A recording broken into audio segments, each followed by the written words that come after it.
Yo, what's up, guys? Okay, so this is agenting and what it's like in real life versus fake writer Twitter. So I'm gonna tell two stories. The first one is a bit tough. The second one is inspirational, I would say. One of my favorite stories.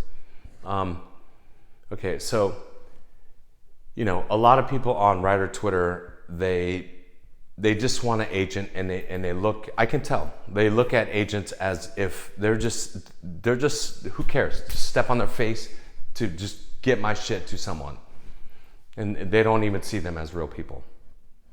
It's bizarre, but they are real people. Okay, so I'm gonna tell two stories about that. So first story is this. So there was a couple, writer team, right? Dream scenario, right? Breaks in, my ex signs them, they, that sells, and then they do a bunch of writing assignments, and so at this point, they're probably mid six figures, shit's cracking off for them, they're doing great, right? And then they're like, hey, guess what? We bought a house, in an area that starts with a V, but I don't want to say where, okay? Because I don't want to name them. But and at this point we are friends with them. It's beyond the scope of they're just clients, and multiple clients like have stayed over at our house or whatever the fuck, you know what I mean? So it's beyond that at this point. It's not just a client relationship, it's now you're friends, and so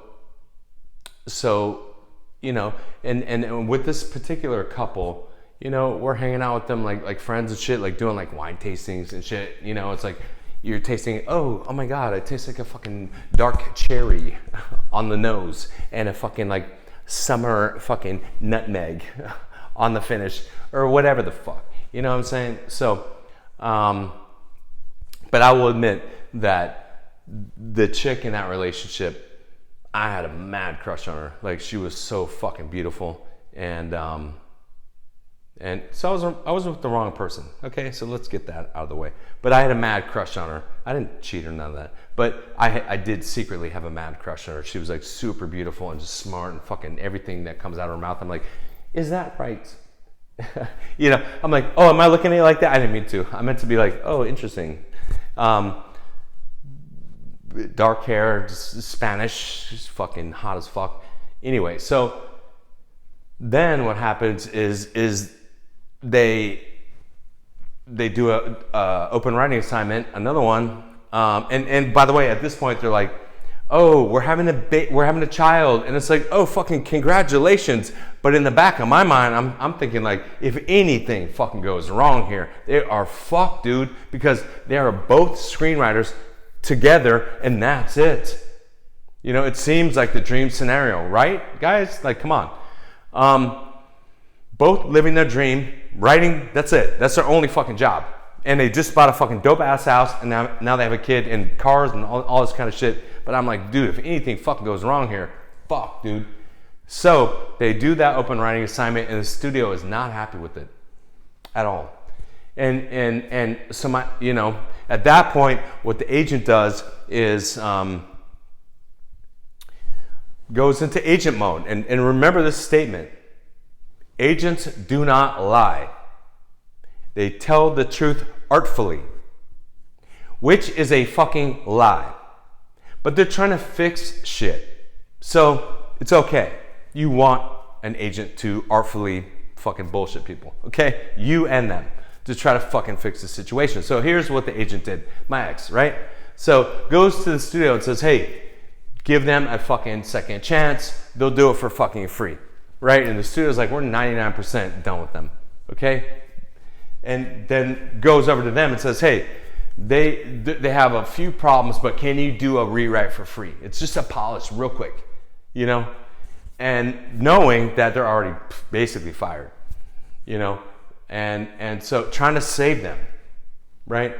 That's what some writers don't get. This is an agent trying to save your fucking ass, trying to keep you on that shit so it doesn't get out that you crapped out on a fucking open writing assignment, because that looks bad. And so they're like, this looks like a rewrite, not a polish. And it's like, just do it. And so they do it, right? And they turn it in, and the studio's like, nah, we're done. And so then the agent's like, okay, copy. Let me try to get them another open writing assignment before anybody learns about this shit. And so bingo, that happens. They get on that, and they crap out on that as well. You know. And then, you know, my ex, as a spouse, you know what's going on with all the fucking clients. You know, you've met all of them, all their wives, all kids, all that shit. Hung out with them. You know what I mean? It's very fucking, familial, a family. You know, like this kind of shit at a certain point, especially if they've been with the agent for a fucking decade, right? And so you're like, I'm like taking time out of my fucking world and like trying to figure out like what can they fucking do? What maybe if they go back to like what they did originally, and she's like, I'm gonna have to tell them like they got to go back to specking, which is gonna be a tough conversation because they're not gonna want to hear that. You gotta start from the beginning. I'm not gonna drop you, but you gotta start from the beginning. You know, and so I'm like, maybe if they take that and then twist it into, you know, shit that's popping up now, because it's been fucking years since they broke in, and so they're like, all right, fuck, that sucks, fine, we'll fucking spec, you know, and they spec, and the script is basically like what they fucking broke in with, and my ex is like, take a look at it, what do you think? And I'm like, I want to say it's fucking amazing, but I'm like, it's not good. Unfortunately, I have a mad crush on this chick. I want her shit to be good. And the dude is cool as fuck as well. I want it to be good, but it is not. So I'm honest. I'm like, it's not good. You know, and then I'm like, how the fuck can we save them? You know, and she's thinking the same thing. How the fuck can we save them? What if they broke apart? What if they go each write their own scripts? Maybe they can break back in that way, because they're cold, dude. At this point, and coming off a hot streak. And it's like, yeah, maybe that. So they go off, write their shit, you know, take a look at it. It sucks, dude. Fuck. You know, and so my ex is like, I gotta fucking, unfortunately, I gotta drop him. And I'm like, shit, man, is there anything else? I'm trying to brainstorm. She's trying to brainstorm. You know, I'm not even a fucking agent, dude. I'm trying to brainstorm. How the fuck can I save these people's career, dude? They got a family, you know, house. Like, fuck, dude. They're gonna be devastated if they get dropped on while they're cold, and then they get dropped. That looks bad, dude. So, you know, and so I have nothing else. I'm like, I don't fucking know what else to say. And she's like, I gotta make the call today. So I'm like, okay. And makes the call and calls me, and I said, how'd it go? And she's like, you know, of course they were fucking like devastated, but they understood and they accepted it. And I'm like, that fucking sucks, man. You know, so this is something, you know, shit like this weighs on me, dude. I'm not even the fucking agent. So here's my thing. Don't fucking tell me shit about the industry if you have not, number one, made sure that a writer did not get ripped off for millions of dollars, millions.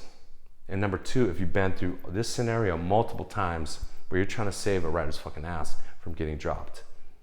And why did they have to be dropped? Because the agency is like, what's your bottom line? They bring you in as an agent multiple times a year, like think twice, and say, what's going on with shit? You know? And you have to answer to the shit. You're in the firing squad. Like, what do you got going on? Like, what's up with your bottom line, dude? And you got to explain it. So agents cannot keep you on. That's why. Even if they want to, even if they love you, they consider you a fucking friend, dude. They're like, fuck, I gotta drop you. I'm sorry. You know, being an agent sucks, dude. It does. Okay, let me go to a great story now. Okay, so we have a party, right? This is later. We have a party, and so this agent says, I can't make it. I'm sorry. And the next day he texts and he says, do you mind if I drop by? I want to bring you like a gift, you know, I didn't make it. And so it's like, yeah, roll through. And so he comes over and he brings like a cactus, right? And he says, yeah, I didn't make it because one of my clients passed away. And he's telling us a story, like one of my clients passed away. Big writer, I'm not gonna say who the agent is or who the client is. Huge writer, you would know who the fuck I'm talking about. Says he was on his deathbed and he said, you know that play that everybody wants from me, the one that I've been offered millions for and I always fucking turn it down. I told you never fucking try to sell that shit. I know that you're not happy as an agent. I know that. You're my best friend at this point. You're my fucking best fucking friend. You started as a playwright director. I know this about you because you're my best friend. So I'm out, dude. I'm dying, dude. But I will give you this. I will give you that fucking play if you promise me that you'll never sell the movie rights, ever.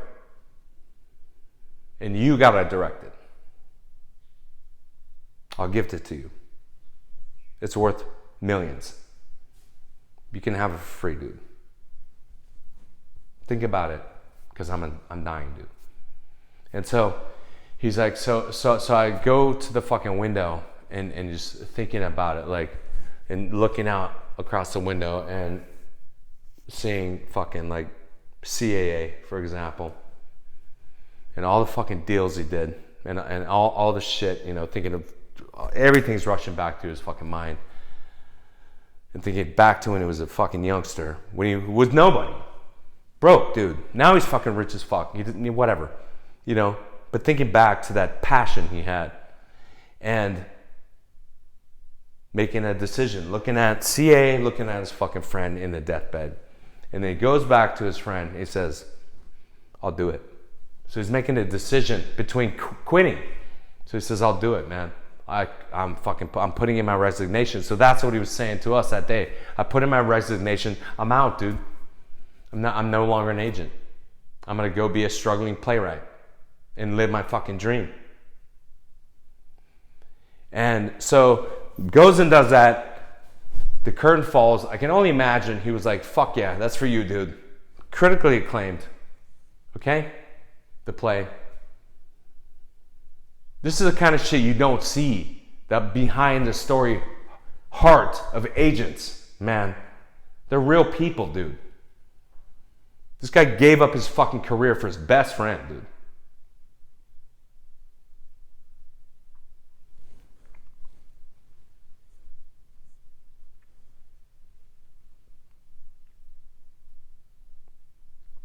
Whatever. Make fun of me for that hitting me. But, so he brought that plant on that fucking day, dude. And let me show you this, okay? Let's keep this shit real, dude. Let me show you this.